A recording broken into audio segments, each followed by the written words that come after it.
Oh, what was that's practical. It wasn't very good. I was. How about a retake? Okay. Quiet.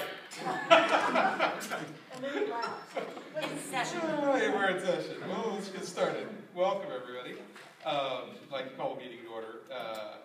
If there's any calls for modifications to the agenda, now's the time to do it. If we've got stuff that we want to pull, we want to change, we want to make from an action item to a non-action item, now's the time we can do that. Any changes to the agenda? Galore? Not me. Even Galore is comfortable with that. Great. So far. We can't add agenda items because they have to be noticed via the Brown Act. So, but we can make changes to make them less actionable. If anybody has any new items for us as a board to deal with, the committees is where all of our items come from. They come out of our committee system. So if you have an item that you're interested in about that has to do with beautification, the beautification committee brings it up, and that's where we build our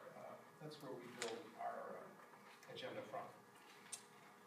With no modifications, we will go around the room, do a quick introduction if we could. We'll start at the end. Charles? Charles Kaufman, Brendan C.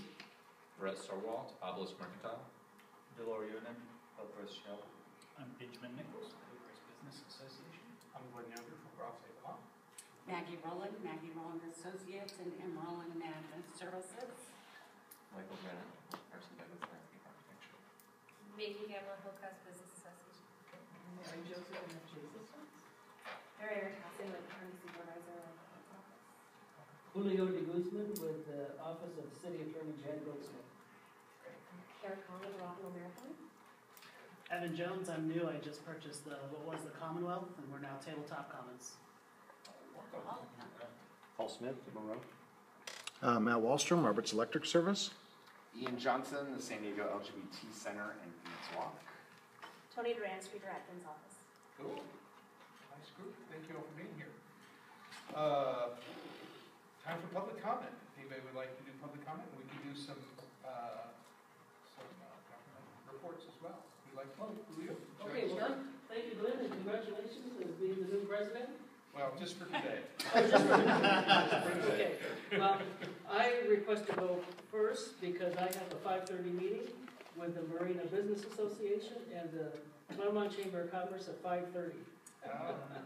So, my name is Julio de Guzman, and I apologize if I sound like a broken record because every month I come here and say who I am and where I work. I work for the City Attorney's Office, and I'm in the criminal division of our office.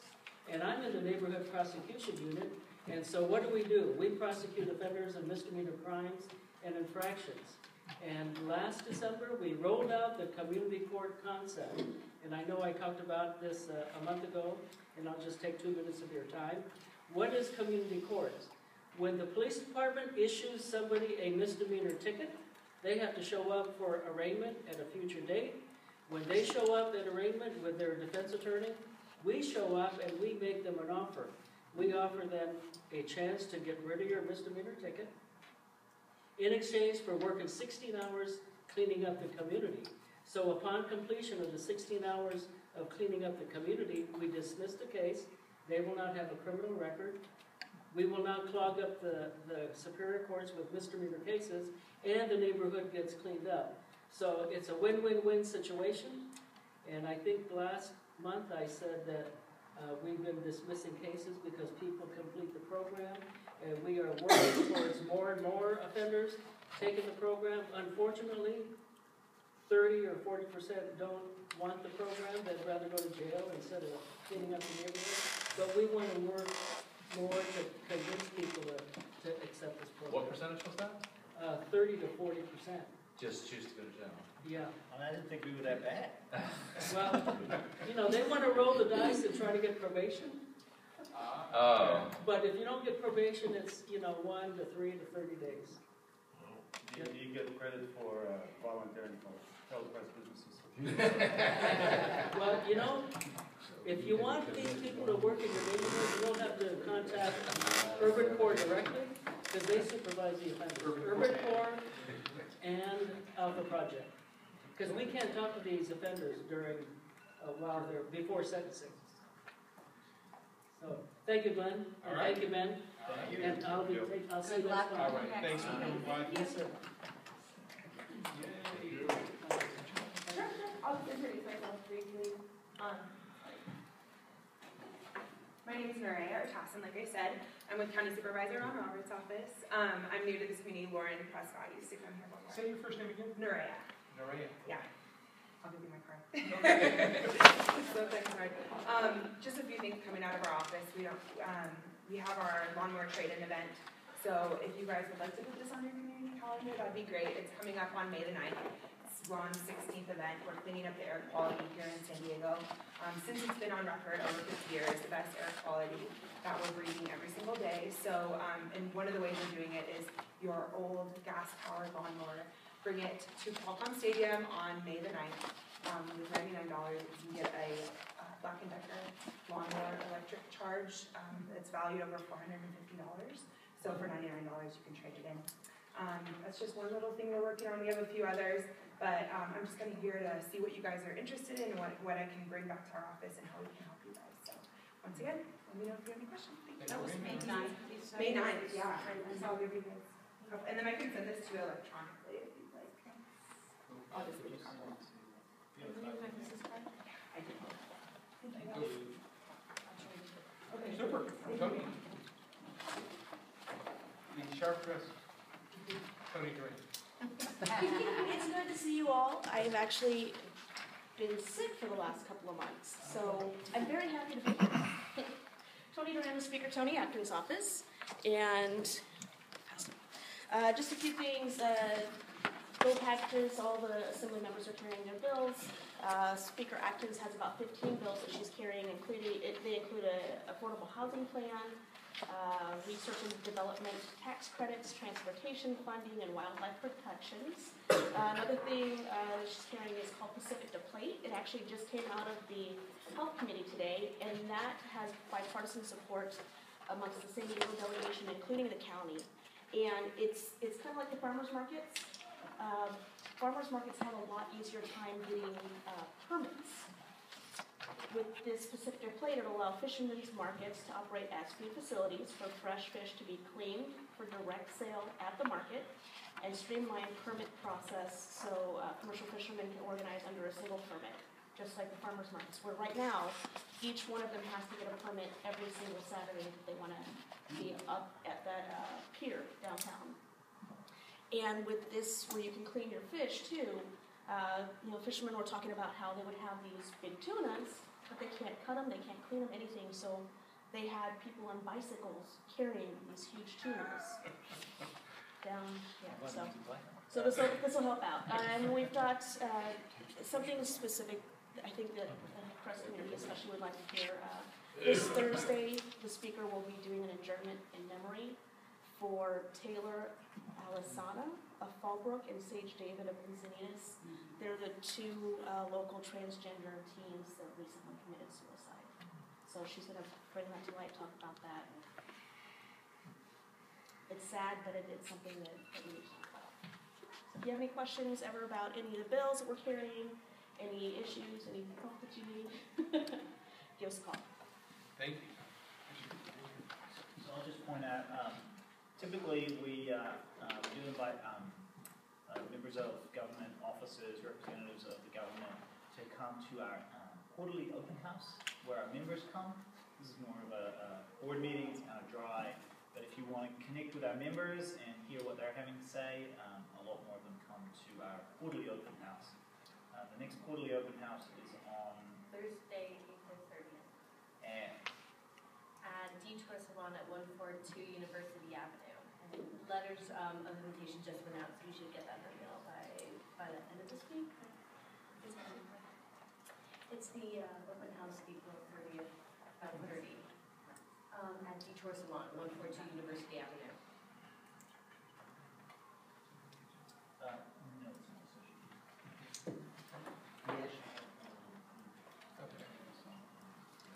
Yeah, good news is we approved it, but could you bring us up to date? Yes, yeah, that's why I'm back here again. I called and I corresponded with them and Megan, and I'll be be real quick though, but Rockville Marathon's coming back on Sunday, May 31st. Just a reminder, this is a race that comes up, starts from 6, comes across University.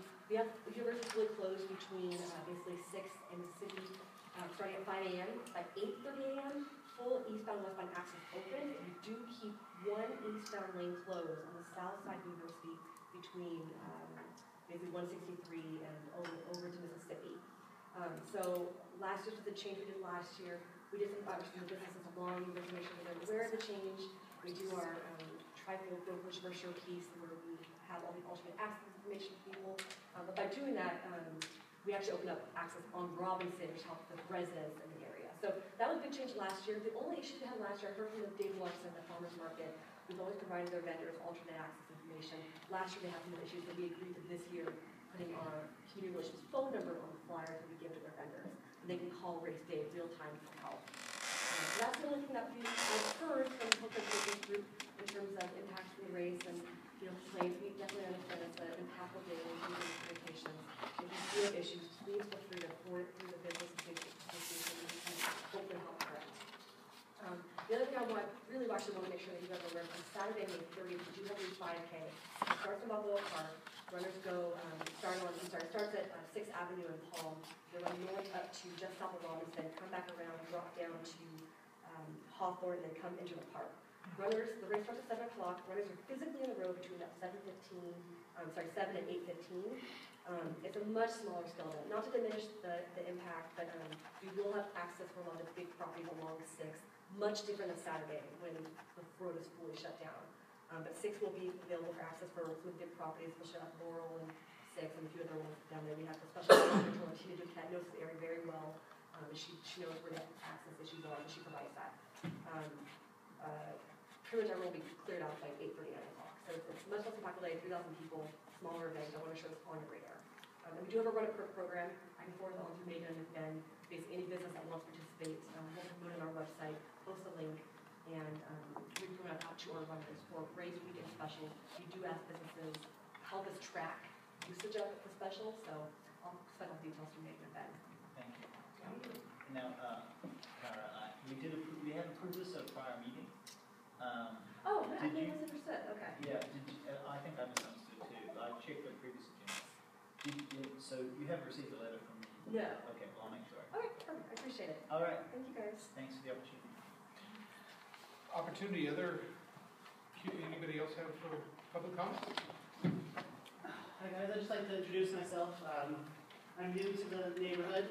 We purchased the Commonwealth after searching out for different locations. Compared to what the Commonwealth was, Tabletop Commons is not in any way, shape, or form related to it, other than we purchased their liquor license. We're not a dive bar, we're not a nightclub. We are a restaurant. We have a chef who is from the 100 Wines. So we have a full chef, full kitchen, full bar. And we're focusing on tabletop gaming. So we have about 150 titles in our board game shelves. So the crowd is more, the gamer crowd, 20s to 40s, is our target market. We'll close at 1, we'll follow all the rules as far as our liquor license restrictions and everything else. And I just wanted to say hi. What do you mean by gamer? Board games. So if you think about any board game you've ever heard of, plus about 125 more you've never heard of. So there's not only titles that are from the past, like your Saris and your Yahtzees, your Monopolies, but things that have been coming out in the last 20 years that, a lot of them come from Europe and they come over to America, and it's a whole new thing. And with all the independent software developers, there's also a lot of independent card game developers. So all these firms are kind of coming out of nowhere and contacting me about meetups because I didn't even know these companies existed. But I kind of said, hey, I'm going to do this, and now people are coming out of nowhere saying they'd like to, bring big groups to this restaurant and bar. So you tried for the games, or people play that? No. The games are just free entertainment. That's the way it's working now. If we get to a point where we need people to get out, we're going to start charging for game fees or something to facilitate, a turnover of tables, that kind of thing. But for now, it's all just free, and we're just there to offer entertainment and then serve food and drink. What kind of food? It's a full menu. It's only about 12 items, but it's hamburgers, cheesesteaks. We got a good poutine, And then we got a lot of desserts because we kind of think of ourselves as a group meeting place, either after work or with people on dates. And whether they go to another club in the area or whatever, maybe they could just stop in for a dessert. So did we get everything lined up for the Taste of Hillcrest? I have not. That's just something that kind of you guys threw at me yesterday. So, we had our soft open last night. The kitchen was great. The bar was great. So it's just, we are opening tomorrow. What's the address? 1263 University. So we started on March 1st and we're opening April 15th. Right next to the liquor store. Okay. Right in front of me. All right. Yeah. Thank you very much. Yeah, congratulations and welcome. Yeah. Which one is yours? The old Ruby Room. The old Ruby Room. Oh, okay. Yes. I think, Matt, Yep. you've got Yeah, actually, I now have two things. I had one, but the first one is referencing the bylaws of the organization. Article 5, governing the board of directors, Section 3, quorum. A majority of the directors in office at any time shall constitute quorum for the transaction of business. Now, I'm seeing 6 officers here. Unless there's only 11 officers, that means there's officially not a quorum for the actual transaction of business. So we can have discussion, we can have public comment, which is why I didn't want to speak first, but any votes can't be taken, certainly not considered on that.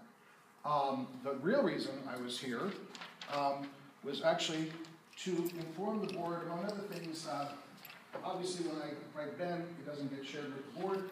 That'll become more clear later in the meeting. It was at the last meeting also. But to inform the board that every meeting since January 14th, 2014, the votes have been taken illegally.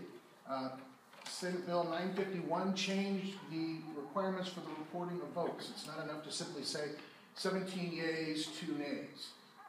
You actually have to identify the voters by name so that, again, for the interest, the Brown Act's interest of transparency and accountability, knowing who that is. Again, that was signed into law in the fall of 2013, started January 1st, 2014. The HBIA to date has not implemented that. Cool. Thanks, Matt. Just as an update, we currently have 11 board members. That's the total. So we have only 11, so 6 makes quorum, but barely. So we currently only have 11 board members, so 6 is a quorum, but so this is as close as we can get. Excuse me, sir. So I think that Section 2 says the number of directors shall not be less than 15 or more than 21. The board of directors shall fix the exact number of directors within these limits. So, again, although there are only 11 currently, it's still thanks for your illegal. comment. We appreciate your comment. Thank you. No, you don't, because you're not following Please it. sit down. Cool. Do some quick president's report. I'm sort of filling in here. I wanted to thank everybody. The Great Hillcrest Cleanup happened on 3/14. It's an opportunity for the HBA, the Hillcrest Town Council, and Hillcrest Clean Team, the History Guild, and the UCSD Med Center all had people who participated. About 50 volunteers came out and removed about a dumpster's worth of trash. And so the Great Hillcrest Cleanup is we do a lot of things as well as a community. Generate trash is also one of them. And so picking up has to be also one of them. So I really appreciate everybody who was involved there.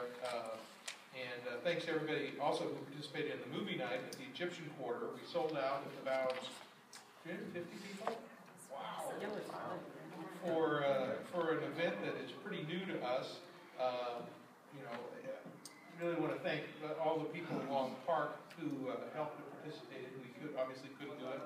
We've really tried to make an outreach over the last couple of years, bringing the Park Avenue businesses to be more involved. And the Egyptian Quarter Night is an example of that. So having a movie, people come out, enjoy it, life is good. Weather was good on this one too? It was great. It was Okay. a perfect night. It was hard getting people to leave even after it was over. It's that nice. Well, congratulations on that. And that is a terrific new event for us. I and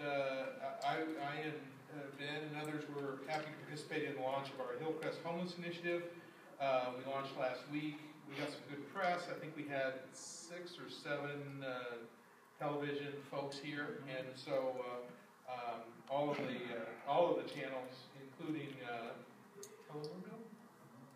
one of the Spanish language channels. Yeah, one of the Spanish language.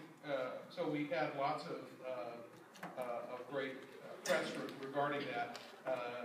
Just a quick summary, that is, we're working with Alpha Project to do outreach to homeless as opposed to doing the traditional thing, which is moving our homeless onto somebody else's neighborhood and letting them deal with it. We said let's try set another plan, which is getting some actual help.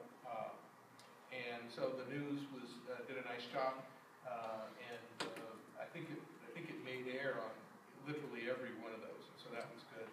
And we appreciate that. And Alpha Project, hopefully, we're just starting now, so hopefully in 6 months or a year from now, we will have made some real impact on the homeless situation here in Hillcrest. I think it also raised the level. Hopefully we did it in a nice enough way so we didn't raise the level to say Hillcrest is homeless central. We don't have maybe the problem that East Village has, but Ocean Beach and Hillcrest are probably the next couple of neighborhoods when it comes to having home and straw, where we have hospitals and we have canyons, and that creates a home and straw here. And so we're working to fix that. So that worked really well. That's all I have. Can I ask a couple questions about that? Sure. Real quick. It's in effect right now? Yes.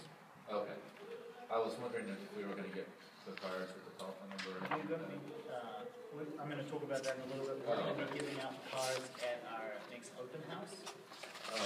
And then we're going to have the crew there, and you can meet the people that are doing the program. And so our open house is on the 30th, and I think we're going to have magnets, and we're going to have postcards, and we're also going to have our security guard that we have still in effect in the core of the neighborhood, and his information will be available. So it's trying to engage with people on this issue, all of the resources that we have.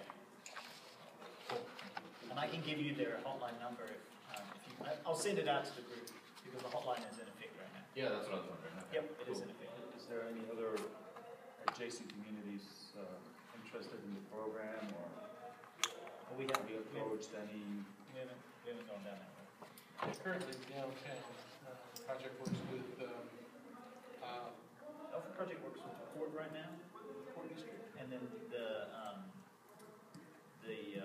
folks in downtown have their own crews that are they're not Alpha. but it's the same kind of an idea. Similar kind of an idea. Cool. With that, I'm done. President report, Executive Director's report. So I take this time each month to talk about things that are going on in the office that are not on the agenda, that keep folks up to speed with what we're working on. Right now, we are working on the Taste of Hillcrest. We are doing television spots, and we're doing promotions and trying to get the word out. The event is this Saturday. Ticket sales right now, or at least the last time we checked, are right on par with where we were last year. We did really well last year, so we're super enthusiastic about that. Hopefully signing up new businesses all the time. Not just enthusiastic, but super enthusiastic? I am super enthusiastic. Okay, put that in the notes. I want to let you all know that I received recognition today from the Hillcrest Lions Club. They wanted to acknowledge the work that we had done on their flag program. Some of you may know that some neighborhood code compliance had been picking on the Lions for putting flags and patriotic flags on sidewalks without a permit. Right. And my argument was that the flag program actually predated the code that required the flags. But anyway, they got their permit, and with our help, they're going to get paid. They also got a grant from Councilman Gloria. So they recognized us for that. I did mention that our open house is coming up at Detour Salon on the 30th, and we'll be introducing our new homeless outreach team to the members of the organization. We're going to be promoting that through emails and through postcards that are going out in the next few days. We're also going to be reintroducing our core security team. They're going to be there, and So hopefully that will get the word out. The last thing that we're working on in the office is several board members got together late last month, I think it was, and to work on the Maintenance Assessment District Survey. And we are ready to launch that survey. We're going to survey property owners to the east of 6th, all the way to Park, to determine their interest in being part of the Maintenance Assessment District expansion. That Maintenance Assessment District could pay for all sorts of things, but one of the big things would be a continuation of this homeless program if we need it, but also maintenance, which east end of town really doesn't get. You, just for those of you who don't know about the Maintenance Assessment District, the current state of the Maintenance Assessment District. So there are two maintenance assessment districts in Hillcrest. The first one is in the core of the neighborhood, basically around the Hillcrest sign. It's a special assessment on property owners. It pays for maintenance, security, so it pays for our security guard, pays to keep the sign up and running, and a few other things. There is a smaller maintenance assessment district on the east end that only pays for landscaping on the medians on University. So there's 3 medians. And so our goal is to expand that existing small maintenance district to include other things like security, homeless engagement, maintenance on the sidewalks, pressure washing, and things like that. How does the Maintenance Assessment District get funded? It's an assessment on property owners, and so it's essentially a special tax. So the one on the east side they pay less than the core because they get less services? Yes. Right. Now, we administer the one in the core of the neighborhood. The money comes to us. In the east end of the neighborhood, the city administers that. The Department of Parks and Recreation administers it right now. But our plan would be to take over the management. Has the city produced that map yet? They have not. So I'm waiting on them to produce a map and a list of property owners. The city has agreed to give us a list of property owners, and we'll survey them as soon as that list shows up. We'll send out the survey. My hope is to tie the balloting of the assessment district with the November elections, so that we can save some money on the election. And that is my staff report. People have questions? One quick question, the open house, what's the timing on that? It's from 5:30 to 6:30. You're welcome to stay longer and enjoy yourself and mingle and network. Thanks. Detour Salon, It's in the 142 Union. 5:30. of University. 100 block of University. So it's right around the corner from New York. Yeah. I hear they're gonna have little makeup goodie bags and hair products.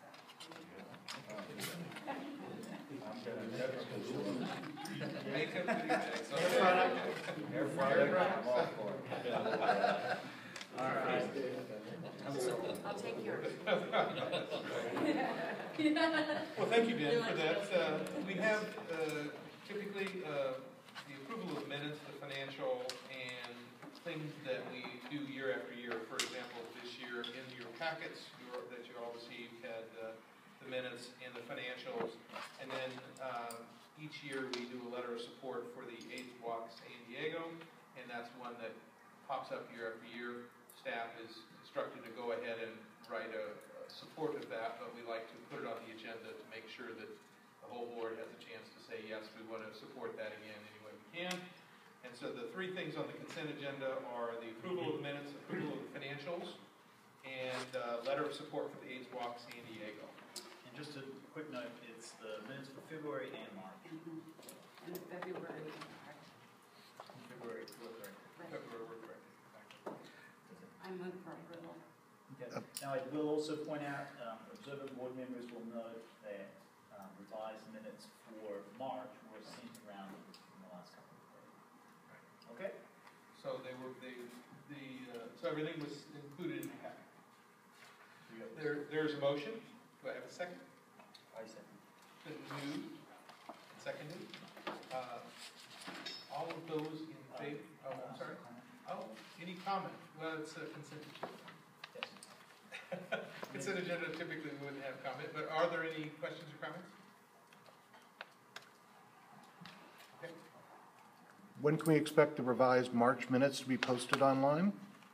When I have time. So within 10 days after the meeting, as per the Brown Act. Thank you. When I have time. It's been moved and seconded. All those in favor of approving the consent agenda items? All opposed? Any abstentions? So, movement passes. Staff reports regarding SANDAG Bike Plan. Yes, so there's been a lot of movement on the SANDAG Bike Plan, and this is an information item that I just wanted to present to you, and then give the board an opportunity to weigh in or provide feedback on where we're at with SANDAG and their process. There's been a number of things that have occurred, and Mike Brennan's been very much hands-on, and also Cecilia and Charles and others have been very hands-on. I just wanted to give an opportunity for the board to continue to be part of this process, at minimum in an educational way, but if there's feedback, I want to give the board an opportunity to provide that in their way. So I have been working with our consultants that we hired a while ago to engage with SANDAG on a number of items and with the city concerning our efforts relating to the creation of the bicycle plan. And there are a lot of issues that we have really pushed for. We've been very supportive of this Transform Hillcrest idea, which would slow down traffic on University, and that would give the capacity for us to put bicycle lanes on University in traffic lanes as opposed to parking lanes, so it would preserve the traffic lanes, make University Avenue safer. We've also advocated for the preservation of the ramp that connects Washington to University and Mission Hills, keep that open for auto traffic. That's been a priority for businesses in the west end of town. And we've also been working to find alternatives to SANDAG's plan to put the bicycle lanes on 5th Avenue up from downtown. We were advocating that they either look at 6th or 4th, which would have a lot less parking impacts.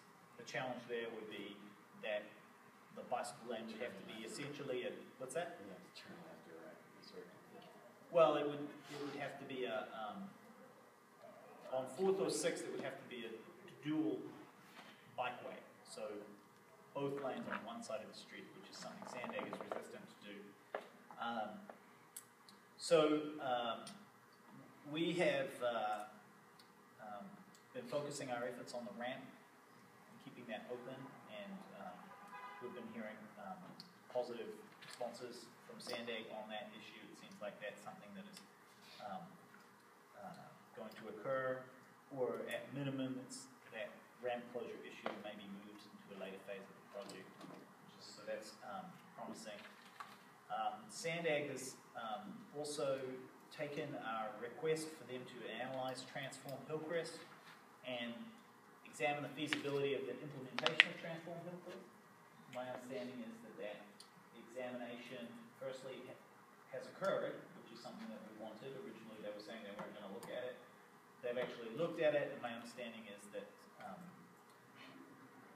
they have delivered their analysis to the city. There's rumors about what the analysis says, but they haven't actually told anybody. It's SANDAG's analysis of the Transform Hillcrest plan? Yes. But they haven't, okay. They haven't released it to the public, I see. but the analysis is complete. And my suspicion is that if they were saying it wouldn't work, they would tell us immediately.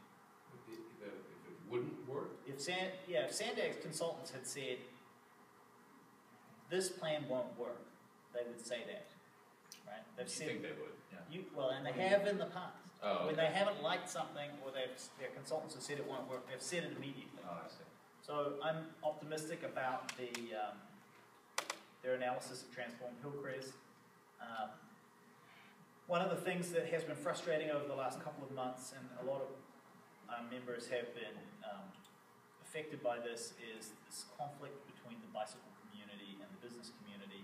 And for the most part, I believe it's a false conflict that doesn't really exist. Most Hillcrest business people are very enthusiastic about cycling and excited about the prospect of creating bicycle lanes throughout Hillcrest, if done well, and not at any cost. So Michael and I have been sitting down with folks in the active transportation community to try to engage with them, the San Diego Bicycle Coalition and a group called Circulate San Diego, which is kind of like a think tank for active transportation. And the goal that we have is to look at ways that the proposal, Transform Hillcrest, can work for them and us. So to try to build a collaborative approach with the active transportation community, since 90% of what is being proposed we all agree on.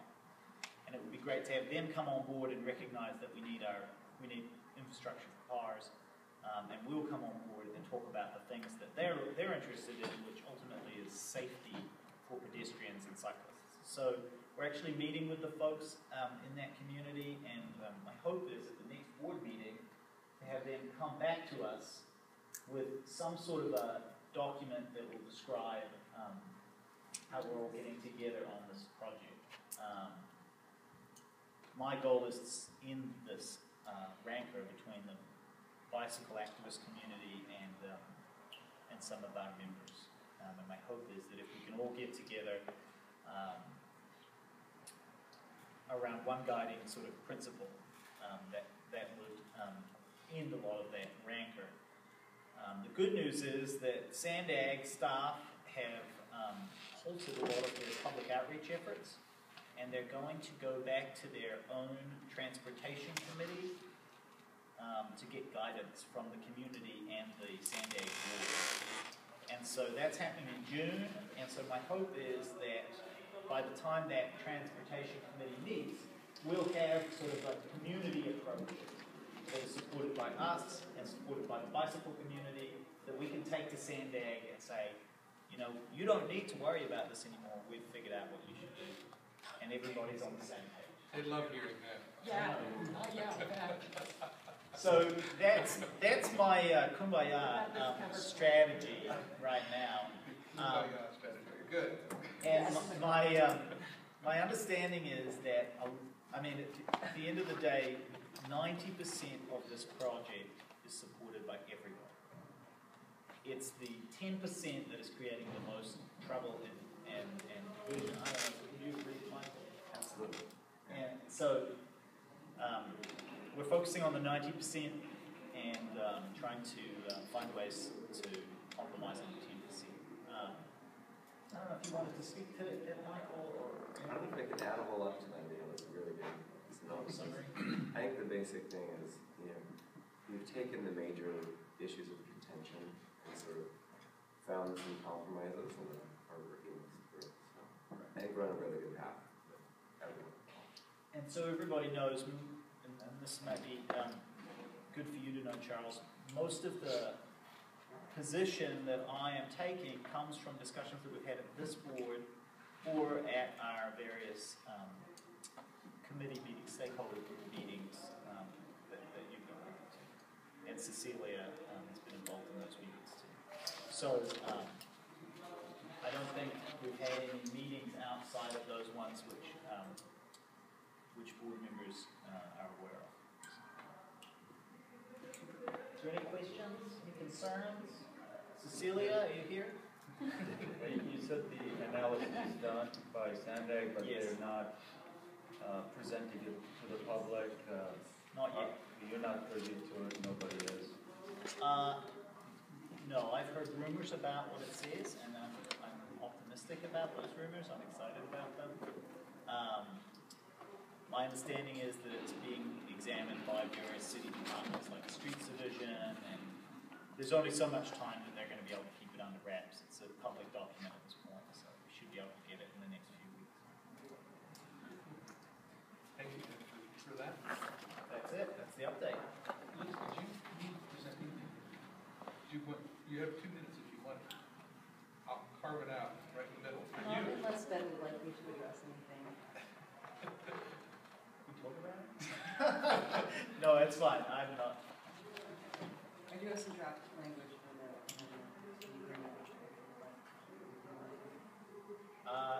Yeah, maybe at the end of the meeting I can make that, but that's great news actually. And we'll possibly see you at budget committee tomorrow. You will see. On the user. Yep. Sorry, that's all inside talk. If Ben wants to provide further information. Well, thanks for coming. We always appreciate seeing you. Of course, it's been a few months, so I apologize for not being here, but the very brief information in general is that the bid budget scenarios that we're going through the annual process right now, getting those approved by City Council. We're going to be at Council on April 27th, and then again for the second public hearing on May 18th. So I will send a formal reminder to all the bids, so if Ben wants to come to council, they're going to be looking down to council for that item. And it's pretty standard, it's a kind of routine that council goes through every year to basically approve levying and the assessments for all the bids citywide. It's part of the budget process, right? Yeah, just beginning fiscal year, so we go to council in April, finalize it in May, so that we have all the contract agreements ready to go before July 1st, beginning of fiscal year. Great. We'll touch on little edges of the budget. We'll look at the budget. And we're going to do that. Yeah. Next item on the agenda is discussion and hopefully approval of the night market road trip. That's me, so I'll take that on. We've been talking about the idea of a night market for some months now. We have spoken with our folks who run the weekend market, the Hillcrest Farmers Market, the oldest and largest in the county. And so they're enthusiastic about that as well. The concerns that we have about it are how do we run a night market that doesn't negatively impact our day market.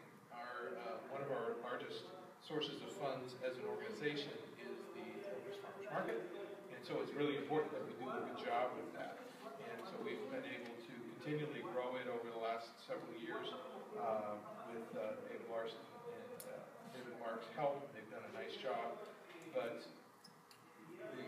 the opportunity for having a night market is something that other communities around the state and around the country do.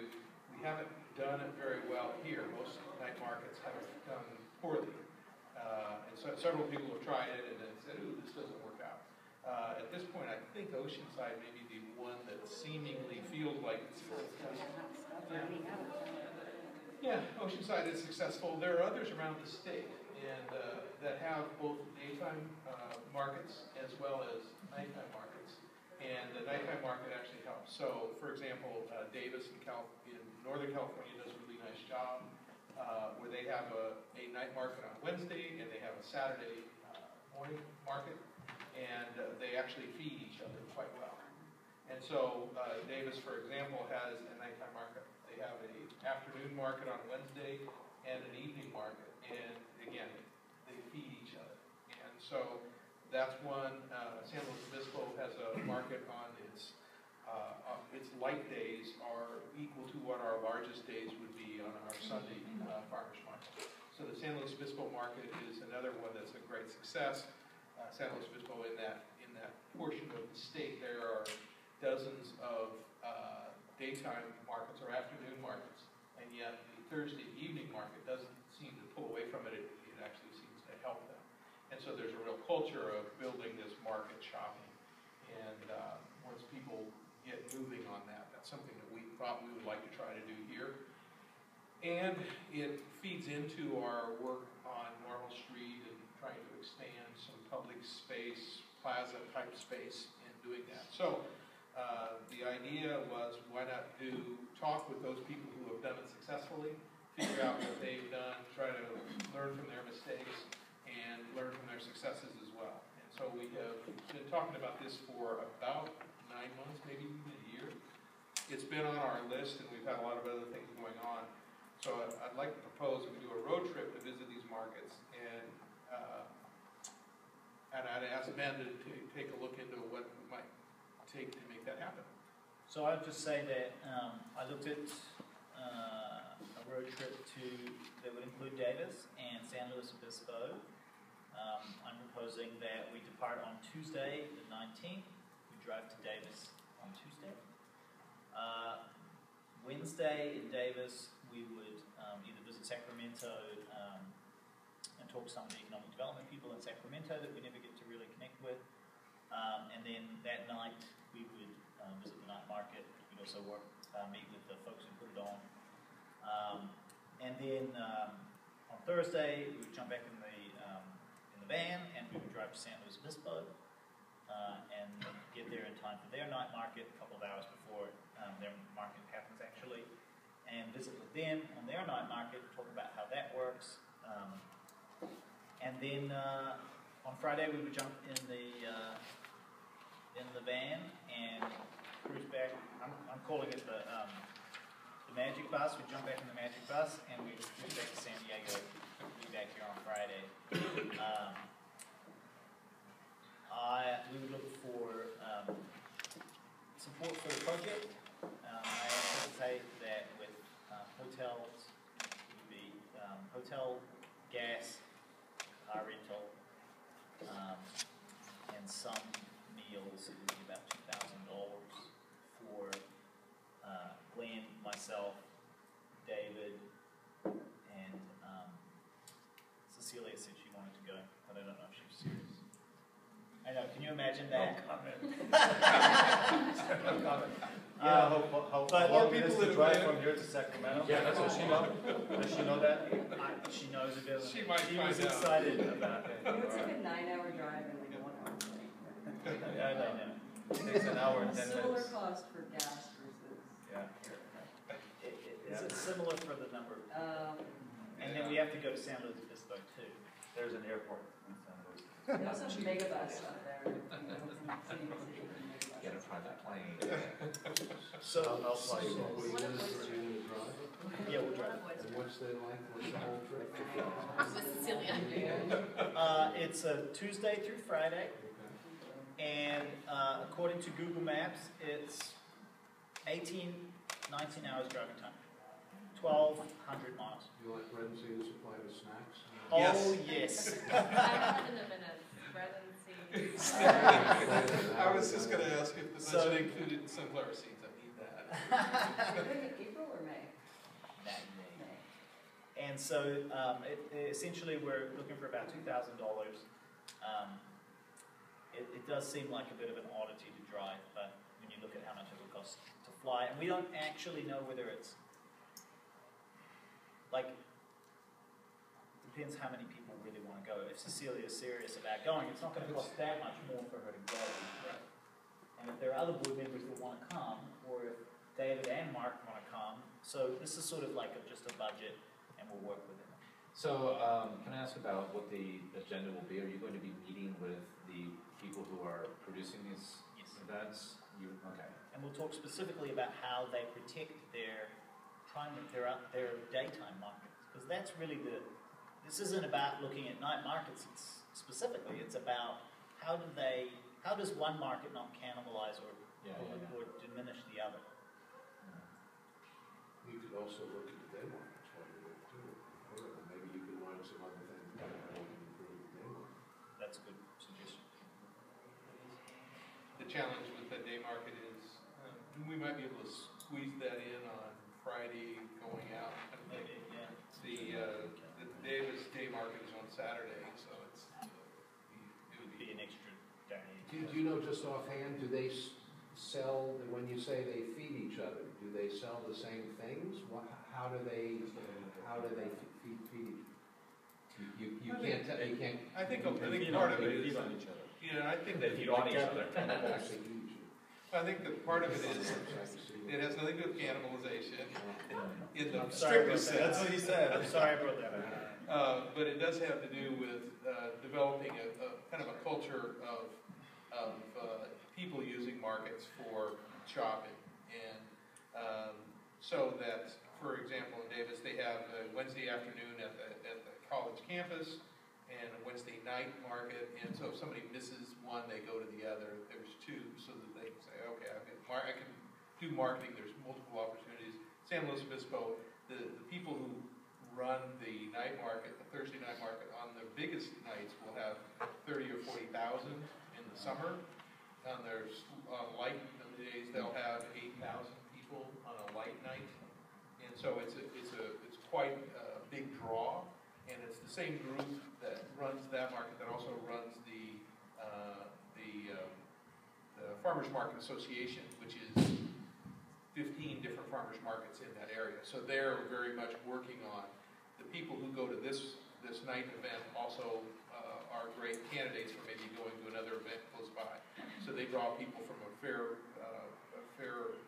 area around them. We actually do the same on our Sunday market here. A lot of the people who attend our Sunday market don't live in Hillcrest. They're coming from somewhere else. They're coming from Point Loma. They're coming from Pretty Mesa, from Chula Vista, because they don't have a great market that they like in their neighborhood. So having the right array of people. Doesn't North Park have like a Thursday night or? It's a farmer's market.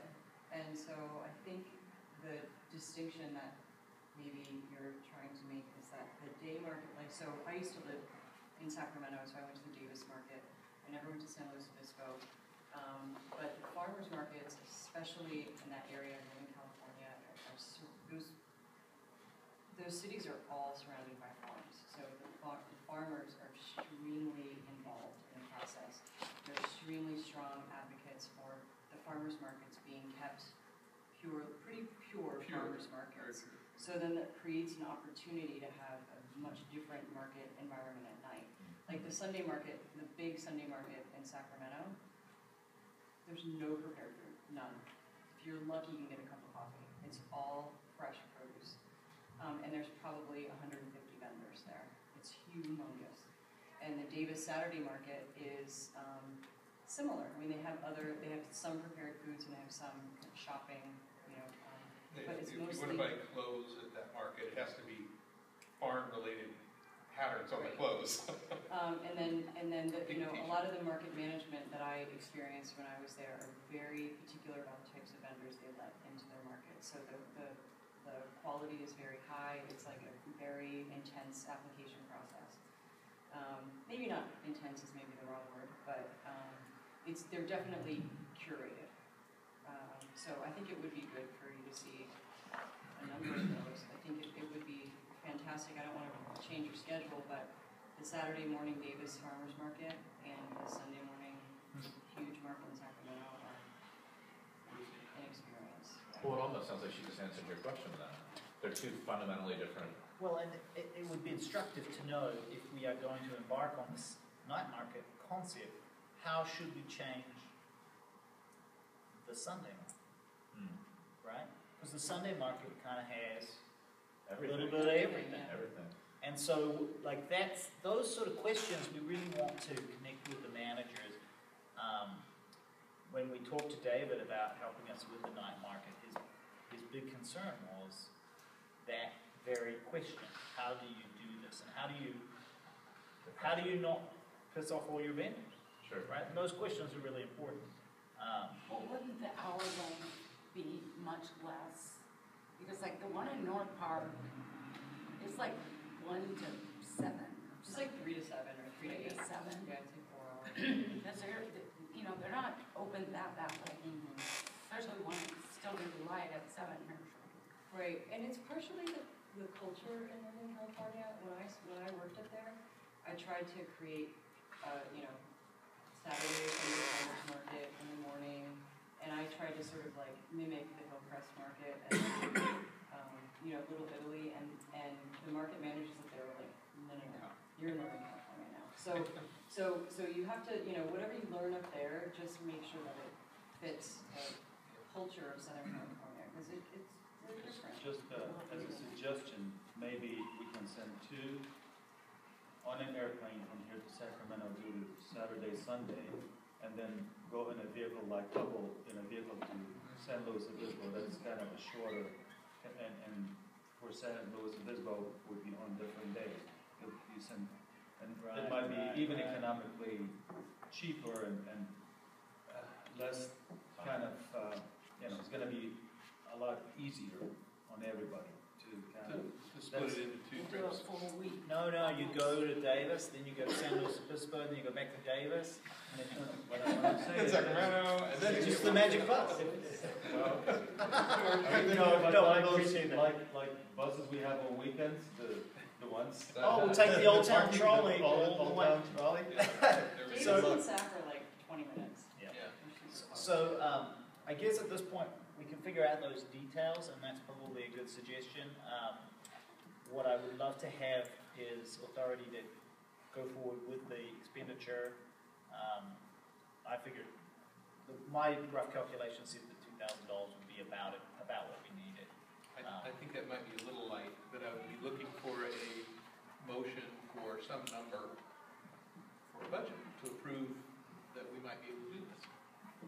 What do you think would be a more ideal number? To do, possibly including your ideas or Liz's, either one, I think something more like $3,500. If we had a budget, then we'd figure out how to work around that. We can have a motion to approve 3,500. You just made that motion? I just did. Okay, there's a motion. Is there a second? Charles, seconded. So it's been moved and seconded that we have any other questions, discussion? This is specific, so motion $3,500 for 4 people to take a trip from Tuesday to Friday or Sunday now? Well, we may split it in two. That may make sense to do two, or it just is it's a budget. $3,500 to send some people to cover 3 farmers and speak with the people who are. Right. Questions? Discussion? I'm just trying to clean this up, so I guess I say motion to approve $3,500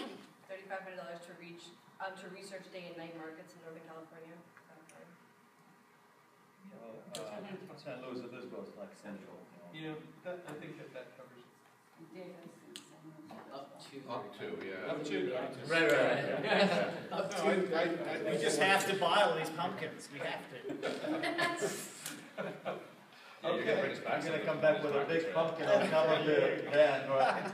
So it's been moved and seconded. I'd like to call the question. All those in favor? All opposed? Any abstentions? Looks like it was unanimous. You can fill in the names. Great discussion on approval. San Diego Pride concerning block party. Ben, can you take that? Yeah. Okay. So every year we approve an agreement with San Diego Pride Organization to produce the Pride Block Party. The agreement essentially is they help us promote it through the use of their brand, but also the use of their promotional materials and their website, and we produce it, and we split the proceeds 50-50. It has been a pretty profitable event over the last several years. The contracting agreement is pretty similar to the last 3 years. It was in your packet. It essentially defines the date, defines that we're splitting profits and losses. A couple of things that I did change on page 4 under scope of work. I removed the bullet point that said that they would provide an opportunity for recognition and statements by the HBIA from Hillcrest Flag Monument at the Stonewall Rally and Flag Raising event. The flag raising event in its previous form is not going to occur. And the Stonewall Rally, which is a political rally associated with the Pride event, is going to take place in Balboa Park. So the block party is not going to be encumbered with those elements. So we can do pretty much what we want. But I did take that out. And I added an element in there that is new. It says that the San Diego Pride Organization agrees not to sponsor or participate in any other dance party or competing events on the Friday without written permission from the HBA. I just wanted to make sure our partners weren't moving the Stonewall Rally to the park so they could do a dance party in the park. And they said that they're not going to do that, but I put that in there anyway. Outside of those few changes, the agreement is exactly the same as in previous years. Last bit on the, before I look for a motion, is the Pride event. We've done 2 years or 3 years? 2 years in a row. Yeah. And we kicked it off with the Pride flag raising the first time, and it's turned into real quickly a nice fundraiser for us. It was 3. 3, okay. Really? We've done it 3 years now? Yeah, 2012. Wow. Okay. Yeah, now that So with that, I would like to open up, if there's a motion to approve the agreement with San Diego Pride regarding the block parties. I make a motion to approve the contract. Moved and a second? Second. It's been moved and seconded. Questions, concerns, discussion? Well, that's good. This is a board meeting with 6 people. Very quick. With no discussion, I would call the question. All those in favor? Thank you. All opposed? Any abstentions? Super passes. Hillcrest Craft Beer Crawl. So we're dance parties, beer crawls, that's what we're about. That's what we're about. So this item was tabled from last month because we didn't have enough information, or it wasn't described well enough. So in your board packet there is what we call an in-kind sponsorship agreement. We've had some challenges with our in-kind sponsors fulfilling their commitments in the past, and so we are having our in-kind sponsors fill out these kind of agreements. And so this agreement was completed and worked on after last board meeting. And so the agreement was in your packet, and it essentially goes through and talks about what the parties will commit to. In summary, it says that... Is there a date or time for this?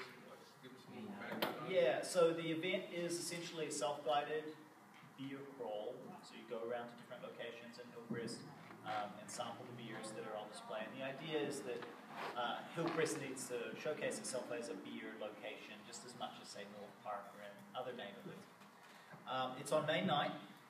It's from 3 to 6 p.m. Tickets are $20 pre-sale and $25 on the day of the event. The event is being produced by the folks at the Hillcrest Brewing Company, but they're looking for our support. $20 or $25 gives you e-pass? What do you get for that? You get your ticket and you get your samples. And last month, board members, I think specifically Tami, wanted the ticket prices listed in the agreement, so they're in the agreement. And she also wanted listed what we were agreeing to and what they were agreeing to. Essentially, what the sponsor is committing to is that they're going to implement the event, furnish all materials, supplies, equipment, to fully perform the obligations described, and that they will supervise the implementation of the event. We are agreeing to, they're agreeing to promote us as part of the event with our logo,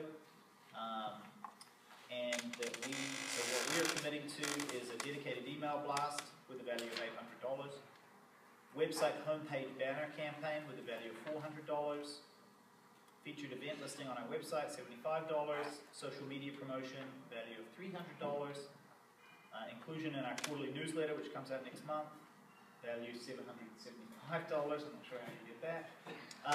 A letter of recommendation for the event. A day of event support, we're going to provide 2 volunteers to assist with the event on the day. We are going to assist in solicitation efforts with Hillcrest businesses to participate in the event, so we're going to send out information to get people to sign up. And then, if needed, we will cover the event producers on our insurance.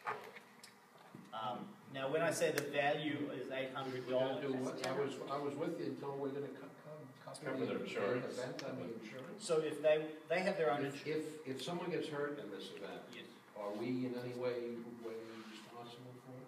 No. So the event organizers are ultimately liable. However, if they want us to add them